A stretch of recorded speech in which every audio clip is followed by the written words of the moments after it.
Assalamualaikum warahmatullahi wabarakatuh. Perkenalkan, kami dari kelompok Panalan akan mempresentasikan resume asas-asas hukum tata negara. Sebelumnya, kami akan memperkenalkan anggota-anggota dari kelompok kami terlebih dahulu. Perkenalkan, nama saya Anissa Modasifa dengan NIM 02011182328061. Halo, perkenalkan nama saya Dea Sakila Sri Amanda dengan NIM 020111828015. Perkenalkan, saya Aisyah Septiani dengan NIM 02011182328005. Perkenalkan, nama saya Adrian Gilang Samudra Kuning dengan NIM 020111828071. Halo semuanya, aku Clarisha Iza Maulidia dengan NIM 02011182328019. Yang pertama ada asas Pancasila. Nah, suatu negara itu didirikan atas falsafah negara. Nah, falsafah inilah yang dijadikan sebagai perwujudan dari keinginan bangsa atau rakyat. Nah, di Indonesia kita mengenal yang namanya Pancasila sebagai falsafah negara kita atau sebagai ideologi bangsa Indonesia, yang berarti bahwa segala perbuatan maupun tindakan baik itu pemerintah ataupun rakyat itu harus sesuai dengan Pancasila. Nah, dalam bidang hukum kita itu bisa mengartikan Pancasila sebagai sumber hukum material, yang berarti bahwa setiap peraturan perundang-undangan itu tidak boleh bertentangan dengan Pancasila. Nah, kalau bertentangan gimana? Ya harus segera dicabut. Nah, kita itu bisa melihat Pancasila sebagai asas hukum tata negara itu di pembukaan Undang-Undang Dasar 1945. Nah, kenapa sih Indonesia itu menerapkan Pancasila? Ya karena Indonesia itu memiliki keberagaman yang sangat luas yang terbentang di seluruh daerah di Indonesia. Kita lihat ya, yang pertama, Indonesia itu memiliki keberagaman suku, bangsa, budaya, etnis, dan lebih dari 300 dialek bahasa. Yang kedua ada agama. Nah, agama ini adalah suatu kepercayaan yang melekat pada hak setiap warga negara. Nah, di Indonesia sendiri itu agama yang diakui oleh pemerintah itu ada banyak, kayak Islam, Kristen, Katolik, Hindu, Buddha, dan Konghucu. Yang ketiga ada kebudayaan. Nah, kebudayaan ini tuh merupakan suatu ciri khas dari kekayaan bangsa. Nah, di sini manusia itu memiliki pola pikir bahwa oh, kita nih nggak bisa hidup sendiri atau mandiri gitu, melainkan adanya suatu model atau perangkat yang secara kolektif atau berkelompok gitu. Nah, jadi bagaimana mereka itu menafsirkan atau mengartikan lingkungan yang akan mereka hadapi. Nah, di sini yang akan dijadikan sebagai tujuan atau pedoman bagaimana mereka itu akan berperilaku, bertindak sesuai dengan lingkungan yang akan mereka hadapi. Nah, yang keempat itu ada bahasa ya. Bahasa ini kebutuhan primer ya untuk seluruh individu yang menjadikan dia sebagai identitas nasional gitu. Nah, bahasa ini sebagai sistem perlambang yang terdiri dari unsur bunyi dan ucapan yang digunakan sebagai media dan sarana interaksi antar manusia.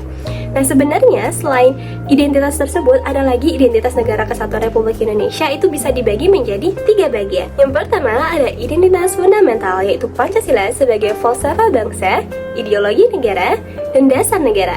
Yang kedua ada identitas fundamental, yaitu yang berisikan Undang-Undang Dasar 1945 serta peraturan perundang-undangannya, lambang negara, bendera negara, bahasa Indonesia, serta lagu kebangsaan Indonesia Raya. Yang ketiga ada identitas alamiah, yaitu negara kepulauan dan pluralisme yang terdiri dari keberagaman suku, bangsa, budaya, bahasa, dan agama. Nah, dapat disimpulkan bahwa Pancasila sebagai start fundamental norm dan juga asas hukum tata negara di Indonesia yang kaya akan keberagaman.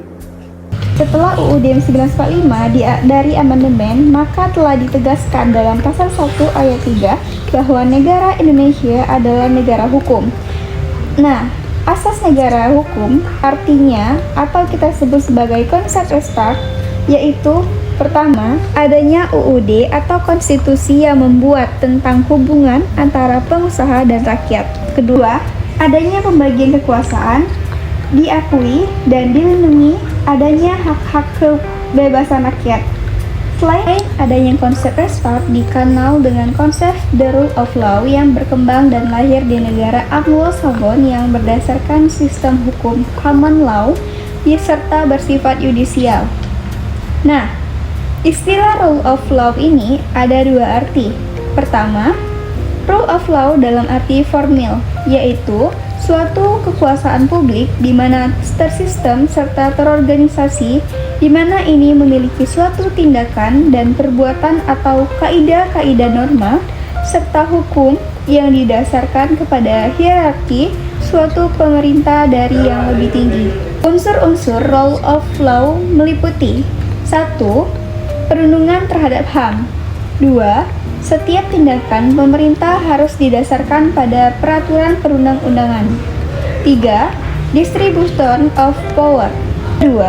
Rule of law dalam arti material, yaitu yang mencakup suatu ukuran terhadap hukum baik dan hukum tidak baik.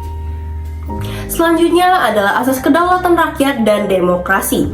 Prinsip utama asas kedaulatan ialah persatuan dan kesatuan yang tertuang dalam suatu implementasi pada partisipasi berbangsa dan bernegara. Adapun pengertian kedaulatan adalah suatu kewenangan atau kekuasaan yang tertinggi pada suatu daerah atau wilayah. Artinya, kedaulatan rakyat merupakan kekuasaan yang ada di tangan rakyat. Maka dalam suatu pemerintah melaksanakan tugasnya harus sesuai dengan keinginan masyarakat keseluruhannya.